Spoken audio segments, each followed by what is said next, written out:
दोस्तों नमस्कार।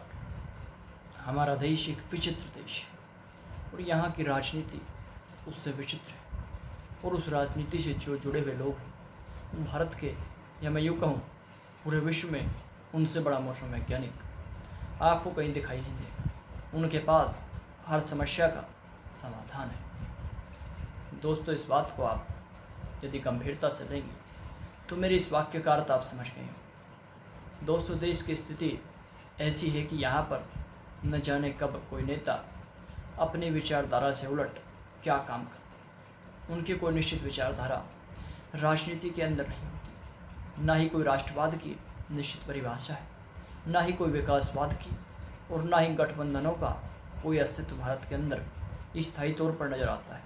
वह समय के साथ बदलता रहता है। दोस्तों आप सभी इस वक्त में संक्रमण से जूझ रहे हैं। हम सभी संक्रमण की मार झेल रहे हैं। पूरा विश्व कोरोना संक्रमण से परेशान है और ऐसे में भारत के कई राज्य राजनीतिक संक्रमण की भी चपेट में है। खासतौर पर यदि मैं बात करूं राजस्थान की, जहां पर पायलट बनाम अशोक गहलोत खेमे में कहीं ना कहीं कुछ खींचतान है। वहाँ के जो हालात है राजनीतिक वो इस तरह के बन चुके हैं कि अब निर्दलीय विधायक भी अपने लिए पद मांगने लगे हैं वहाँ। इसके अलावा महाराष्ट्र की यदि आज मैं आप सभी से चर्चा करूं दोस्तों, जो सबसे बड़ा केंद्र बिंदु है इस वक्त में, महाराष्ट्र एक तरफ कोरोना संक्रमण है तो दूसरी तरफ राजनीतिक संक्रमण भी महाराष्ट्र के पीछे पड़ा हुआ है हाथों। दोस्तों मैं आपको बताना चाहूँगा नाना पटोले के बारे में।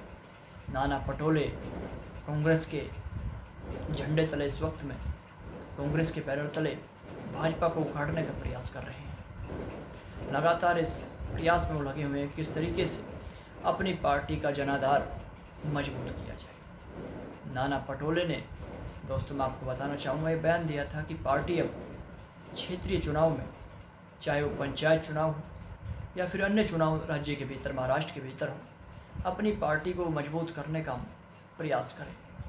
हम अकेले दम पर उनमें लड़ेंगे। कहीं ना कहीं ये इस बात के दोस्तों कई मतलब निकलते हैं। यदि सबसे पहला देखा जाए तो ये है कि गठबंधन के भीतर कहीं ना कहीं सब कुछ सामान्य नहीं है, क्योंकि महाराष्ट्र के भीतर विरोधी पार्टियां इसलिए एकजुट हुई, चाहे एनसीपी हो, कांग्रेस हो या शिवसेना, उनका अस्तित्व, उनका उदय एक साथ वो इसलिए आए ताकि अपने राजनीतिक विरोधियों को रोका जा सके। इन सभी पार्टियों की आपसी विचारधारा वैसे कभी भी मेल नहीं खा पाई। भाजपा हिंदुवादी पार्टी रही, शिवसेना भी हिंदुवादी पार्टी रही और इन दोनों का ही गठजोड़ रहा।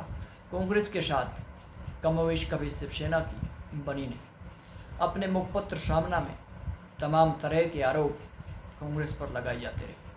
लेकिन दोस्तों आप हास्यास्पद बयान देखिए कि जिस पार्टी की स्थापना से लेकर के कभी भी कांग्रेस से नहीं बनी, उसने गठबंधन किया केवल एक पद के लिए, मुख्यमंत्री पद के लिए वो अलग हुई।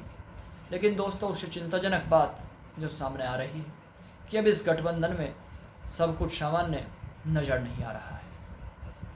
मैं आपको बताना चाहूँगा पटोले के बयान के बाद, नाना पटोले के बयान के बाद शिवसेना के स्थापना दिवस के मौके पर दोस्तों उद्धव ठाकरे बोले और वो जमकर बोले, जिसको लेकर के कई दिनों से सियासत भी गर्म है। दोस्तों उन्होंने कहा कि जो लोग हमारी पार्टी के साथ नहीं रहना चाहते, जो लोग ये सोचते हैं कि वो अकेले दम पर चुनाव जीत सकते हैं, वो निश्चित तौर पर स्वतंत्र है कार्य करने के लिए।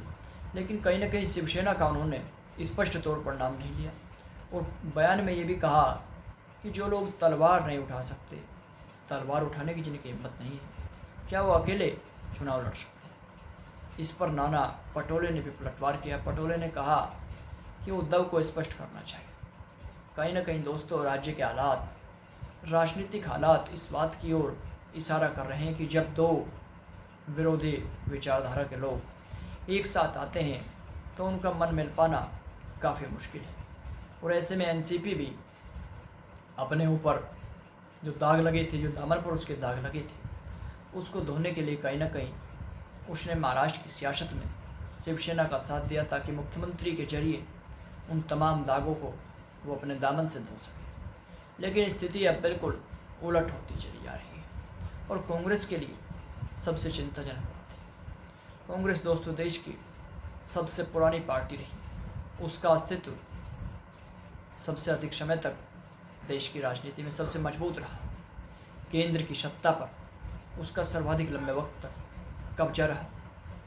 लेकिन दोस्तों जिस पार्टी का सूर्य उदय होता है तो एक दौर ऐसा भी आता है कि उसे अस्त भी होना पड़ता है।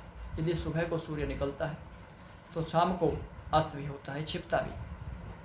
दोस्तों वही हाल इस वक्त में कांग्रेस का है और गठबंधन की राजनीति भारत को कभी रास नहीं आई, कभी अच्छी तरीके से उसमें काम नहीं हो पाया। यदि केंद्र की बात की जाए तो दोस्तों 1970 में जनता पार्टी की सरकार बनी। जब कांग्रेस में टूट हो गई थी, स्प्लिट कांग्रेस हुई थी, तो मोरारजी देसाई के नेतृत्व में जनता पार्टी की सरकार बनी। इसके बाद दोस्तों मैं आपको बताना चाहूँगा 1980 के दौर में दशक में इंदिरा गांधी की ताकतवर सत्ता देश के भीतर चली। उसके बाद देश ने तमाम तरह के राजनीतिक बदलाव देखे। 1989 आते आते देश के भीतर कहीं ना कहीं सियासत बदल गई। सियासत राम मंदिर के इर्द गिर्द घूमने लगी, सियासत आरक्षण के मुद्दों के इर्द गिर्द घूमने लगी, दलित ओबीसी SC ST के इर्द गिर्द सियासत घूमने लगी। और इस सियासत का यदि सबसे अधिक फ़ायदा हुआ तो भाजपा को, भारतीय जनता पार्टी की शून्य से लेकर के शिखर तक की यात्रा दोस्तों वास्तव में बड़ी विचित्र रही, अद्भुत रही। किस तरीके से 2 बार पूर्ण बहुमत की सरकार संसद के भीतर बनी और एक तरीके से विपक्ष नगण्य भूमिका में कांग्रेस 52 सीटों के साथ दोस्तों सिमटा हुआ है। और दोस्तों जिस पार्टी से महाराष्ट्र में गठबंधन है, जो तनातनी की वास्तविक वजह है दोस्तों वो यही है कि कांग्रेस का अस्तित्व अब क्षेत्रीय पार्टियों से कमज़ोर होता जा रहा है। और दोस्तों ऐसे हालात में कोई भी क्षेत्रीय पार्टी ये नहीं चाहेगी कांग्रेस को ज़्यादा भाव दे। इसीलिए कांग्रेस अब एक डूबता हुआ जहाज है। उस डूबते हुए जहाज पर दोस्तों कहीं ना कहीं चोट करने का काम क्षेत्रीय पार्टी कर। दोस्तों मैं आपको बताना चाहूँगा कि इस सरकार को महाराष्ट्र के भीतर 1 साल और 200 दिन से अधिक का वक्त हो चुका है। तो दोस्तों ऐसे में कहीं राजनीति का दूसरा मोहरा, राजनीति की दूसरी चाल तो नहीं चली जा रही है।